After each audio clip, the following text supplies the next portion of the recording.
Now, one of the things that people often forget about Nigel Farage is his in-depth knowledge of economics and the state of the economy in general.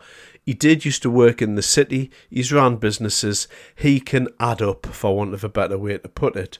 And if you were to put Nigel Farage in a debate with the leaders of the other parties, you know, your Keir Starmer, your Kemi Badenoch, your Ed Davey, and whoever else wants to queue up and have that debate, he would wipe the floor with them, because Nigel Farage understands in a very, very deep way economics, and he has some very, very specific ideas about how to fix the looming economic crisis that we're not only in, but that is about to hit us really hard, like a tsunami of very, very negative economic stuff is about to happen. Now, Nigel Farage often appears on YouTube doing various podcasts related to economics, and he has very, very in-depth conversations about new ideas and how he feels like we could be trying this and trying that, and very, very interesting if you do like economics.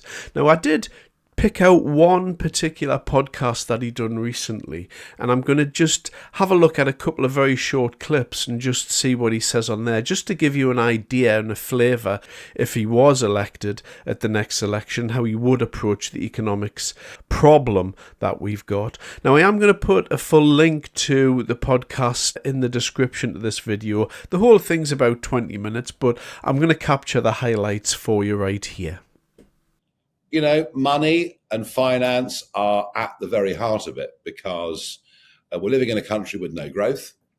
And frankly, had it not been for mass immigration, there would have been no growth for the last decade and more.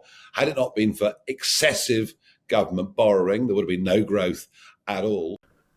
Now, just to dive in there almost immediately, and this is a point that's often highly misunderstood by people, which is one of the reasons why governments in general allow mass migration, and the short-sighted nature of our 4-year parliamentary terms, and why this type of system tends to bite us so hard as it does. Gross domestic figures, okay, GDP figures, are massively affected by the number of people in the group that's being assessed.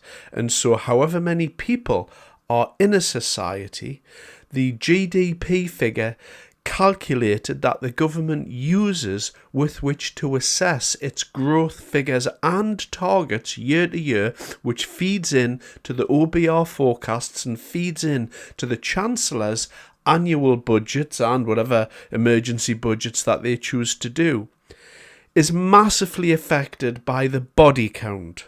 And this is one of the reasons why governments allow mass migration, because it allows them to mask the fact that we don't have any growth. If there's no growth and the Chancellor has to come out every year and say, oh yeah, well, I failed my growth target there, then everyone has a go at them.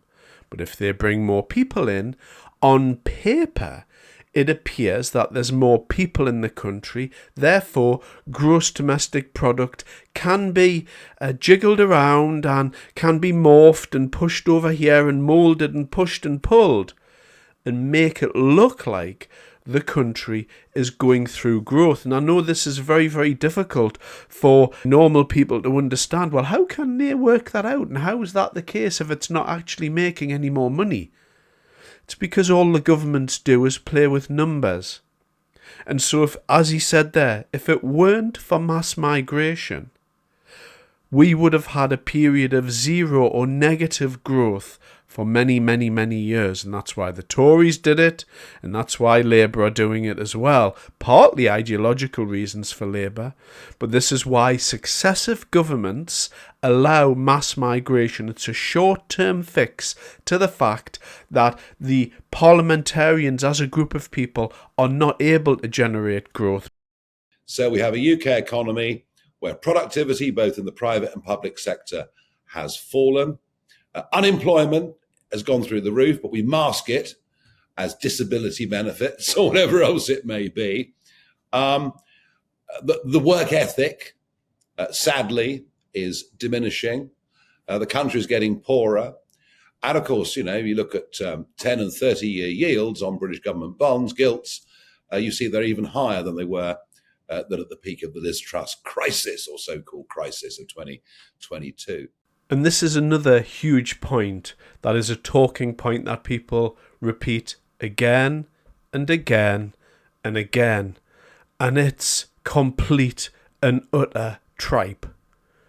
Liz Truss did not crash the economy. What she did was she brought in a bunch of Tory policies, because Liz Truss is a Tory. And what she did, she brought in low taxation, okay, in an effort to kickstart the economy. And the Bank of England had a speculative attack against our democratically elected. You could say, well, she wasn't elected by the people, whatever. The Conservative Party were elected in, and the party itself elected the new leader. But however you wish to frame it, the Bank of England, the night before the budget, launched a speculative attack on the government because the government hadn't consulted the OBR before they decided to release this budget. And you're not allowed to do that. The OBR has to rubber stamp everything along with the Bank of England because they want their little slice of power. But whenever a Labour politician stands up and says, oh, well, Liz Truss crashed the economy. Well, okay, let's say Liz Truss did crash the economy. What they were talking about there was the gilt yields. Now, what happens when the price of bonds goes up, when the long-term duration bonds, the price of those bonds go up, that increases government borrowing because the amount of yield that they have to pay when people buy these bonds increases. So if you go to the government and you buy a government bond and the government tells you there's a 30-year on there and it's going to pay you 5%, fine, you buy that bond and whatever you've invested, you get 5% on that over that amount of time. And financial markets play with these bonds, and it's another financial instrument that they use with which to make money for themselves. However, if that yield or the amount the government has to pay goes up to 6% or higher, as it did with when Liz Truss had the budget and is happening now massively with Rachel Reeves, then whenever the government issues bonds, they have to pay more money back. So the cost of government borrowing increases. And this is happening more now than at any time over quite a long period of time. And when Keir Starmer and Rachel Reeves came into power, they smashed their hands on the table and they talked about when Liz Truss crashed the economy. But the only reason they say that is because the bond yields went up. And the bond yields now are higher virtually continually than they were at the time of the Liz Truss debacle that removed a prime minister, an elected prime minister. And so whenever a Labour politician says this, they're talking complete rubbish in effect. And, it's not real. It's a lie. And, that's the easiest way to put it. Economics and politics, as they always have been, are inextricably linked. And what do I want to do? I want to help entrepreneurship. I want to help men and women that basically want to have a go and set up businesses. People who vote for me are what I call alarm clock Britain. They actually get up in the morning and go to work. It sounds pretty basic, but that's where we are. And they increasingly resent their next door neighbours who don't work, who choose not to work, and are almost as well off as they are. And very interesting. I mean, stats, now, if you're on a couple of disability benefits, you're better off than somebody working 37 and a half hours a week on minimum wage. So yeah, here we are. And unless we turn things around, we are going to go bust, along with much of the Western world. That's just how serious things are. And I could have picked out a number of other clips, but those three were the most pertinent, I felt. And the last point is, in my mind, the most important point, which is covering the whole of the Western world. We were once in the West the global superpowers. However, now our economies are imploding, mainly due to the fact that we're unable to rein in spending. We're spending far too much money. We don't live within our means. And this type of economics is called Keynesian economics. And in essence, it just says, yeah, just borrow a few more quid, everything is going to be fine. But of course, it's not fine, because when you borrow money almost continually and you live above your means, the cost of that borrowing also increases. And what you do, you debase your currency through inflation. So when you add money to a pile that wasn't there before, money isn't worth as much. So if you would imagine, if you're in a room with 100 people and there's one person with a watch, then that watch is very expensive because nobody has a watch in the whole room. So everyone's going to want that watch, and therefore that watch is very, very expensive. So what would happen if you added 50 watches? Well, then the value of watches would go down. There would be more watches to buy, and half the people in the room would have a watch. Then what would happen if you added 300? Well, there's watches everywhere, so the cost of watches goes down. And this basic economic principle, this supply-demand principle, is the same with money. When you create money out of thin air, as governments do all around the world, and you add it into the money, then all that happens is the value of money decreases because there's more of it. And this is called currency debasement. And in the Western world, spending is out of control. And even recently, Keir Starmer done something that I agree with. He attempted to reduce the welfare payments, which by the end of this decade, as I've previously said, are going to be approaching a quarter of all income tax paid in this country. And so they attempted to rein in that spending. And what did the Labour MPs do? Well, they stamped their feet and they shouted from the rooftops, and Keir Starmer U-turned and backed away from it.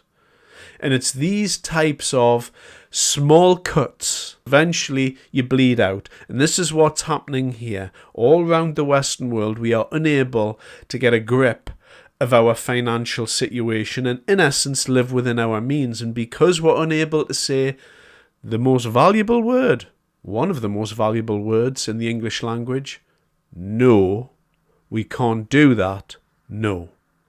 Because of our inability to do that, then we are going to go bankrupt. And when that happens, then we are going to see real poverty. And we're going to see the ushering in of a new financial system that's only going to work harder and at a much higher level for the elites. And if you think they've got it good now, wait till after the coming financial crash and the global currency reset, and then we're going to see some fun and games regarding central bank digital currencies. But that's a video I've done another time. Nigel Farage is the only person that I see, and along actually with Richard Tice, and there are a few other people who are very good at economics. There are a few Tories that you can put your finger on and you go, you know what? They really do know what they're talking about. I think Mel Stride is a knowledgeable chap. The best Tory isn't actually an MP anymore, Steve Baker. He really did understand the economy as well, to my mind. But there are very few politicians who are in the spotlight who actually get economics. They talk the game, they talk the sound bites.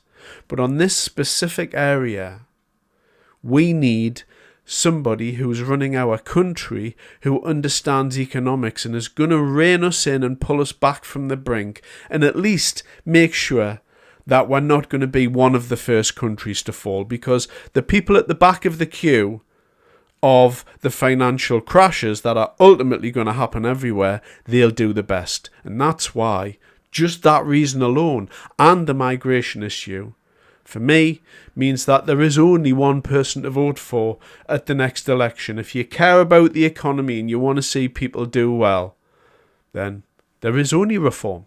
And that's straightforward. Thanks very much for your time.